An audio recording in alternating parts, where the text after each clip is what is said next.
سلام الله داوي نفوسنا لنحس في أعماقنا الإيمان. من فؤاد كالحجارة قسوة فإذا وعى القرآن حين الذين استجابوا لله والرسول من بعد ما أصابهم القرح، وہ لوگ کہ جنہوں نے لبیک کہی اللہ اور اس کے رسول کی پکار پر. استجابت کسی کی پکار کو قبول کر لینا، کسی کی دعا کو قبول کر لینا، کسی کی پکار پر لبیک کہنا. وہ صحابہ مراد ہیں، وہ صحابہ حضور کے وہ ساتھی جنہوں نے اللہ کی اور اس کے رسول کی پکار پر لبیک کہی. من بعد ما اصابهم القرح، اس کے بعد کہ انہیں ایک بہت بڑا چرکا لگ چکا تھا، زخم لگ چکا تھا. ان کے 70 صحابہ شہید ہو چکے تھے، بہت زخمی تھے، زخموں سے چور چور بھی تھے. اس حالت میں بھی جب اللہ نے اور اس کے رسول نے انہیں پکارا تو وہ فوراً وہی جو فیض کے اشعار ہیں کہ واپس نہیں پھیرا کوئی فرمان جنوں کا، تنہا نہیں لوٹی کبھی آواز جرس کی، خیریت جاں راحت تن صحت داما، سب بھول گئی مصلحت اہل ہوس کی. وہ اسی شان کے ساتھ انہوں نے لبیک کہی اور نکل آئے. وَلَا يَحْزُنْكَ الَّذِينَ يُسَارِعُونَ فِي الْكُفْرِ، اور اے نبی صلی اللہ علیہ وسلم اور آپ کی وساطت سے ہر مسلمان گویا کہ مخاطب تھا اس کا، تمہیں رنج اور غم کے اندر مبتلا نہ کر دیں وہ لوگ جو کفر کے لیے بڑی بھاگ دوڑ کر رہے ہیں. یعنی یہ ایک بڑی نفسیاتی کیفیت ذہن میں رکھیے کہ جب انسان یہ دیکھتا ہے کہ میرے مخالفین بڑے سرگرم ہیں، ان کے کیمپ میں جو ہے بڑی ہلچل نظر آ رہی ہے، بڑی چہل پہل نظر آ رہی ہے، بڑی حرکت اور برکت نظر آ رہی ہے، تو اس کا بھی ایک دل کے اوپر اثر پڑتا ہے. اسی لیے اس سورہ مبارکہ کے آخر میں بھی جو کنکلوڈنگ آیات ہیں ان میں سے یہ آیت ہے وَلَا يَغُرَّنَّكَ تَقَلُّبُ الَّذِينَ كَفَرُوا فِي الْبِلَادِ مَتَاعٌ قَلِيلٌ ثُمَّ مَأْوَاهُمْ جَهَنَّمُ وَبِئْسَ الْمِهَادُ. یہ جو کافر ہیں ان کی اس دنیا میں چلت پھرت سے تم مروب نہ ہو. ان کی بڑی چلت پھرت ہے، ان کی آمد و رفت ہے، ایاب و ذہاب ہے، یہ آ رہے ہیں جا رہے ہیں شان و شوکت کے ساتھ اپنی قوت کا مظاہرہ کرتے ہوئے. تو یہ تقلبہم فی البلاد جو ہے اس سے تمہارے اوپر کوئی روب نہ پڑ جائے، اس سے متاثر نہ ہو جاؤ. ولا يحزنک، یہاں یہ لفظ استعمال کیا ولا یغرنک تقلب الذین کفروا فی البلاد لا يحزنک الذین یسارعون فی الکفر. یہ جو کوشش کر رہے ہیں مسارعت یسارعون باب مفعلہ ہے، سرعت میں ایک دوسرے سے بازی لے جانا. وہ تم سے زیادہ بھاگ دوڑ کر رہے ہیں، تم سے زیادہ جو ہے چہل پہل دکھا رہے ہیں، بہت حرکت کے اندر لگے ہوئے ہیں، بہت تیاریاں کر رہے ہیں، بڑی سازشوں کے تانے بانے بن رہے ہیں. انہم لن یضروا اللہ شیئا، یہ ہرگز اللہ کا کچھ بھی نہیں بگاڑ سکیں گے. یہ اللہ تعالیٰ کو کوئی غضب، یعنی اللہ سے مراد اللہ کے دین، اللہ کے رسول کو ہرگز کوئی غضب نہیں پہنچا سکیں گے. یرید اللہ اللہ یجعل لهم حظا فی الآخرہ. اصل میں ان کی یہ چہل پہل جو ہے، یہ ان کی آمد و رفت اور ایاب و ذہاب جو ہے، یہ اس بات کی علامت ہے کہ اللہ تعالیٰ یہ نہیں چاہتا کہ ان کے لیے آخرت میں سرے سے کوئی حصہ رہ جائے. وہ دنیا کے اندر جو ہے وہ ساری اپنی نعمتیں جو ہیں وہ استعمال کر لیں اور سارے عیش اڑا لیں یہیں پر، اور آخرت میں کوئی حصہ ان کا نہ ہو. اس کے لیے ذرا اس کی رسی دراز کرتا ہے. اگرچہ اہل ایمان پر اس کا ایک اثر ہوتا ہے، فطری طور پر، طبعی طور پر، جبلی طور پر کہہ لیجئے. جب اہل ایمان یہ دیکھتے ہیں کہ یہ اہل کفر جو ہیں ان کے ڈنکے بج رہے ہیں، ان کی سطوت ہے، عزت ہے، ان کو دنیا میں حکومت حاصل ہے، تو ایک اثر پڑتا ہے طبیعت کے اوپر. اس اثر کو ختم کرنے کے لیے کہا گیا کہ وَلَا يَحْزُنْكَ الَّذِينَ يُسَارِعُونَ فِي الْكُفْرِ إِنَّهُمْ لَن يَضُرُّوا اللَّهَ شَيْئًا يُرِيدُ اللَّهُ أَلَّا يَجْعَلَ لَهُمْ حَظًّا فِي الْآخِرَةِ. آخرت میں کوئی حساب ان کا نہ رہے، کوئی حصہ نہ رہے، کوئی نعمت اخروی جو ہے وہ ان کے نصیب میں نہ آئے. وَلَهُمْ عَذَابٌ عَظِيمٌ، اور ان کے لیے بہت بڑا عذاب ہے. ان الذین اشتروا الکفر بالایمان، جنہوں نے ایمان دے کر کفر حاصل کر لیا، خرید لیا، لن یضروا اللہ شیئا، وہ بھی اللہ کو کوئی گدن نہیں پہنچا سکے. مراد وہی ہے اللہ کے رسول کو، اللہ کے دین کو، اللہ پر ایمان لانے والوں کو کوئی نقصان نہیں پہنچے گا. ان الذین اشتروا الکفر بالایمان لن یضروا اللہ شیئا ولہم عذاب علیم، اور ان کے لیے دردناک عذاب ہے. پہلے کھلے کافروں کا ذکر تھا، عذاب عظیم، ان کے لیے بہت بڑا عذاب ہے۔ اب منافقوں کا ذکر ہے، وَلَهُمْ عَذَابٌ عَلِيمٌ، ان کے لیے بہت دردناک عذاب ہے، ویری پینفل چسٹائسمنٹ۔ وَلَا يَحْسَبَنَّ الَّذِينَ كَفَرُوا أَنَّمَا نُمْلِي لَهُمْ خَيْرٌ لِأَنفُسِهِمْ، اور ہرگز نہ سمجھیں یہ کافر لوگ، اب ان میں دونوں کافر جو ہیں یہ مراد ہے، ایک وہ جو قانوناً بھی کافر ہیں، کھلم کھلا بھی منکر ہیں اللہ کے یا اللہ کے رسول کے، اور ایک وہ بھی کہ جو حقیقتاً تو کافر ہیں لیکن اوپر سے وہ کہتے ہیں اذا جاءک المنافقون قالوا نشهد انک لرسول اللہ واللہ یعلم انک لرسولہ واللہ یشهد ان المنافقین لکاذبون، وہ اوپر سے کہتے ہیں کہ ہم تو مانتے ہیں، اللہ کو بھی مانتے ہیں، اللہ کی کتاب کو، اللہ کے رسول کو، محمد کو، اے محمد ہم اللہ کی قسم کھا کر آپ سے کہتے ہیں کہ ہم آپ کو اللہ کا رسول مانتے ہیں، لیکن حقیقت میں نہیں مانتے۔ تو یہ دونوں قسم کے کافر ہیں، ایک کافر جو کھلا بھی کافر ہے، باطن بھی کافر ہے، دوسرا کافر جو بظاہر جو ہے مسلم ہے، حقیقتاً کافر ہے۔ وَلَا يَحْسَبَنَّ الَّذِينَ كَفَرُوا، یہ کافر دونوں قسم کے کافر ہرگز یہ نہ سمجھے انما نملی لہم خیر لانفسہم، کہ ہم جو انہیں مہلت دے رہے ہیں، املا یملی املاً، مہلت دینا، مہلت جو دے رہے ہیں یہ کوئی ان کی خیر کے لیے ہے، یعنی فوراً پکڑ نہیں رہے، منافقین پر فوراً گرفت نہیں آئی، کفار کو ابھی تک ہم نے اس قسم کا عذاب نہیں بھیجا کفار پر جیسا قوم نوح پر آیا تھا، قوم ہود پر آیا تھا، قوم صالح پر آیا تھا، جیسے کہ سدوم اور عمورہ کی بستیوں پر آیا تھا، جیسے کہ قوم مدین پر آیا تھا، جیسے آل فرعون پر آیا تھا، ایسا عذاب نہیں آیا۔ اب ابھی ٹال رہے ہیں، انہیں مہلت دے رہے ہیں، اب ہلہم رویدا، اے نبی ہم انہیں بھی ذرا مہلت دے رہے ہیں، آپ بھی مہلت دیجئے تھوڑی سی۔ تو یہ جو املا ہے، املا یملی املاً، اور امحال ہے، امحال کے معنی مہلت دینا، تو یہ نہ سمجھے کہ ہم ان کے لیے کسی خیر کا ارادہ کر رہے ہیں، نہیں، انما نملی لہم لیزدادوا اثما، ہم انہیں جو مہلت دے رہے ہیں، ہم ان کی رسی دراز کر رہے ہیں وہ اس لیے تاکہ یہ اور گناہ کما لیں، اور گناہ کما لیں، اور گناہ کما لیں، تاکہ ان کا عذاب شدید سے شدید تر اور شدید تر سے شدید ترین ہوتا چلا جائے۔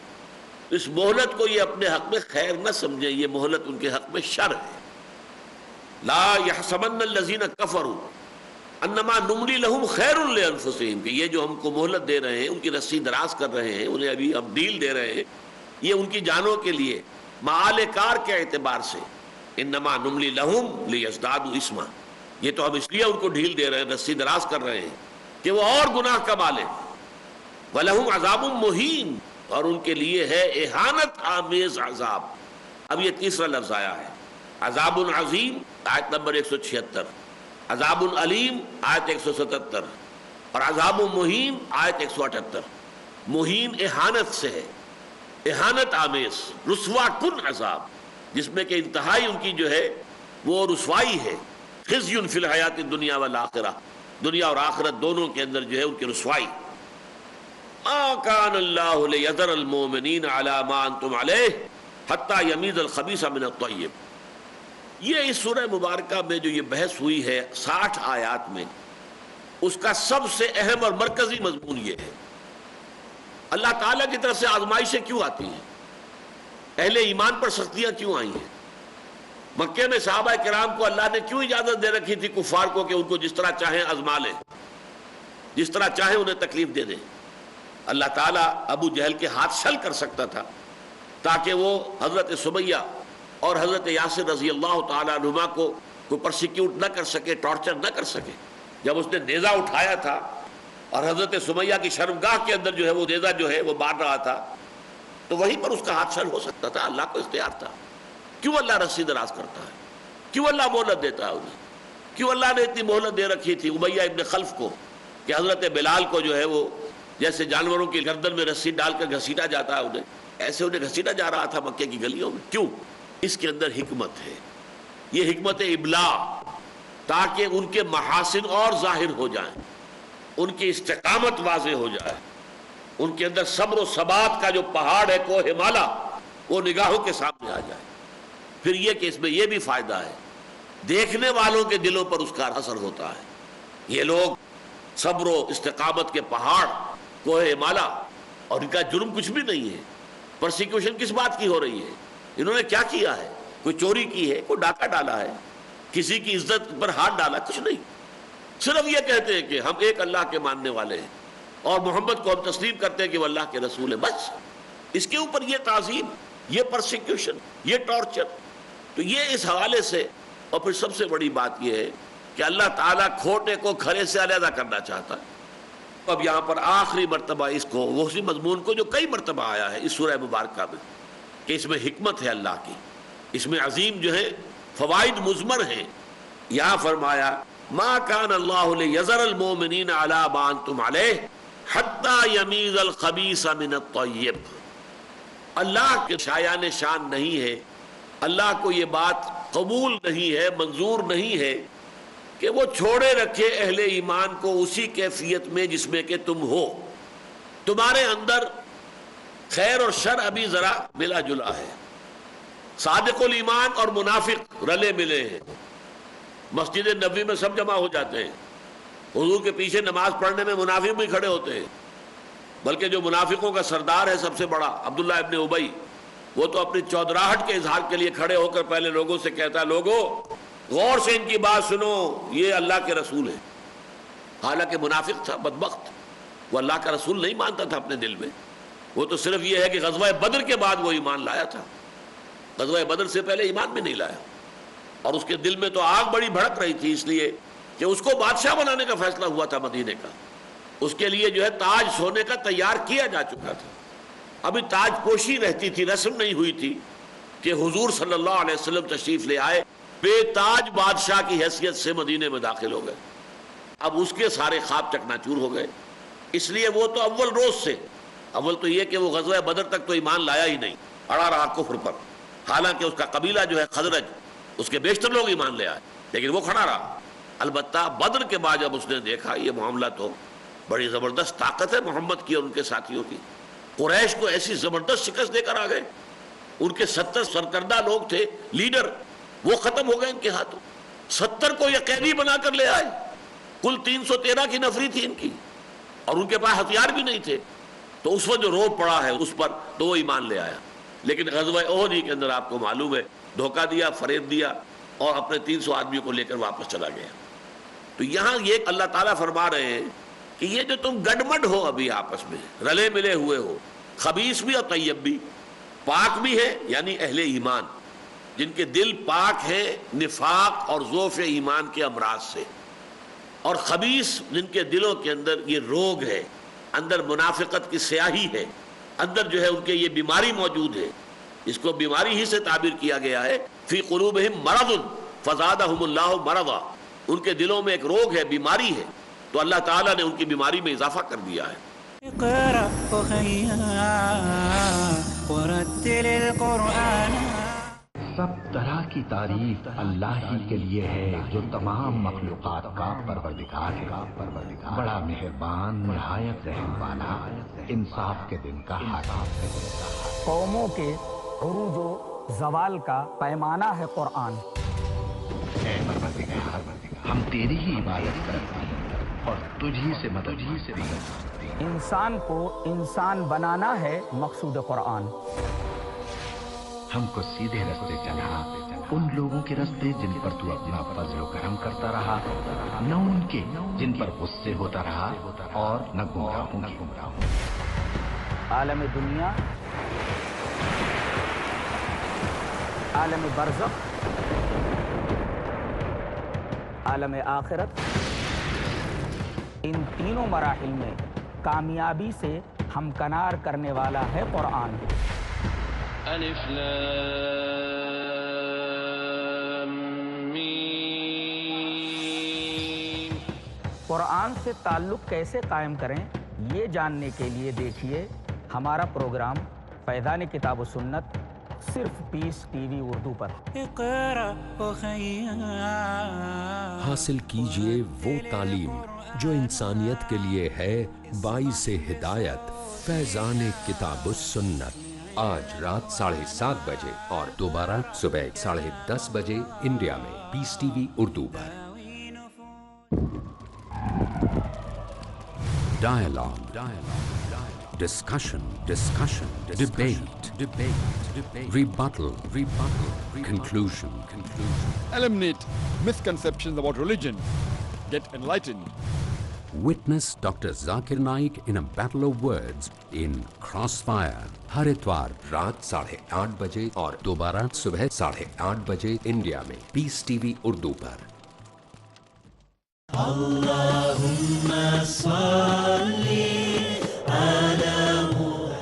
احادیث نبوی صلی اللہ علیہ وسلم. حضرت انس بن مالک رضی اللہ عنہ نے بیان کیا کہ نبی کریم صلی اللہ علیہ وسلم نے فرمایا، اگر کوئی مسلمان کسی درخت کا پودا لگاتا ہے اور اس درخت سے کوئی انسان یا جانور کھاتا ہے تو لگانے والے کے لیے صدقہ ہوتا ہے. صحیح بخاری جلد نمبر 8 کتاب الادب حدیث نمبر 6012. اقرأ أخيا ورتل القرآن. اللہ کو تو معلوم ہے کون منافق ہے کون مومن ہے، لیکن اہل ایمان کو بھی معلوم ہو جانا چاہیے. انہیں معلوم ہو کہ ہماری صفوں کے اندر یہ 5th کالمسٹ عنصر بھی ہے، یہ آستین کے سانپ بھی ہے. باہر کا دشمن جو ہے وہ تو حملہ کرتا ہے تو نظر آتا ہے، یہ اندر کا دشمن جو ہے یہ حملہ کرتا ہے، سازش کرتا ہے، تو یہ تو آستین کے سانپ کی طرح ڈنک مارتا ہے کہ پتہ ہی نہیں چلتا. اس حوالے سے اہل ایمان کو معلوم ہونا چاہیے، اور اس کے لیے اللہ تعالیٰ کی یہ حکمت ہے کہ وہ خبیث کو طیب سے علیحدہ علیحدہ کر دے، ممیز کر دے. یمیزہ ماذا یمیزو، اور ہم عام طور پر اردو میں لفظ تمیز استعمال کرتے ہیں، تمیز سے ممیز بنے گا جو علیحدہ علیحدہ ہو جائے. ما کان اللہ لیذر المؤمنین علی ما انتم علیہ. اللہ کو یہ بات منظور نہیں ہے کہ اہل ایمان ہے مسلمانوں، یہاں مومنین مسلمانوں کے لیے آ رہا ہے، اور یہ میں آپ کو بتا چکا ہوں پورے قرآن مجید میں یا ایھا الذین اسلموا کہیں نہیں آیا، یا ایھا الذین نافقوا کہیں نہیں آیا، یا ایھا الذین آمنوا ہی میں سب مخاطب ہیں. سچے مومن بھی مخاطب ہیں تو یا ایھا الذین آمنوا. اگر صرف مسلمان جن کے دلوں میں ابھی ایمان نہیں نازل ہوا ہے، اترا نہیں ہے، وہ بھی یا ایھا الذین آمنوا. اور وہ منافق جن کے دلوں میں نفاق ہے، روگ ہے، بیماری ہے، وہ بھی یا ایھا الذین آمنوا. اس لیے کہ مدعی وہ بھی تھے ایمان کے اور قانون وہ بھی مسلمان تھے. تو ما کان اللہ لیذر المؤمنین علی ما انتم علیہ. اللہ کو یہ منظور نہیں ہے، اللہ کے یہ شایان شان نہیں ہے، یہ اللہ کا یہ طریقہ نہیں ہے، اللہ کی یہ سنت نہیں ہے کہ وہ تمہیں چھوڑے رکھے اس کیفیت پر جس پر کہ اے مسلمانوں تم اس وقت ہو. یعنی تمہارے اندر مومن اور منافق گڈ مڈ ہیں، ملے جلے ہوئے ہیں، اور ان کو علیحدہ علیحدہ کرنا یہ اللہ تعالیٰ کی سنت ہے. حتی یمیز الخبیث من الطیب، یہاں تک کہ اللہ تعالیٰ ممیز کر دے خبیث کو طیب سے. معلوم ہو جائے ناپاک کون ہے، جن کے دلوں میں روگ ہے، گندگی ہے، نفاق کا مرض ہے، اور کون وہ لوگ ہیں کہ جن کے دل پاک ہیں، سالم ہیں، فطرت سلیمہ کے لوگ. وما کان اللہ لیطلعکم علی الغیب. اور یہ بھی اللہ کی سنت نہیں ہے کہ وہ تمہیں غیب پر مطلع کرے. یعنی اگر تو اہل ایمان کے اندر یہ صلاحیت ہوتی کہ وہ لوگوں کے دلوں کے اندر جھانک لیتے کہ یہ منافق ہے اور یہ نہیں ہے، تب ضرورت نہ پڑتی اس آزمائش کی. لیکن اللہ کی سنت یہ نہیں ہے، یہ غیب کا معاملہ ہے. کسی کے دل میں کیا ہے کیا نہیں ہے اللہ تعالیٰ تمہیں اس پر مطلع نہیں کرتا، یہ غیب کی خبر تمہیں نہیں دیتا.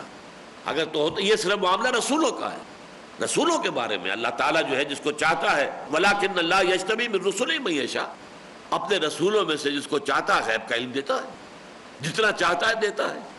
وہ تو رسول کی جو ہے نگاہ جو ہے وہ تو یقیناً لوگوں کے سینوں کو چیر کر بھی دیکھ لیتی تھی کس کے دل میں ایمان ہے کس کے دل میں نہیں ہے.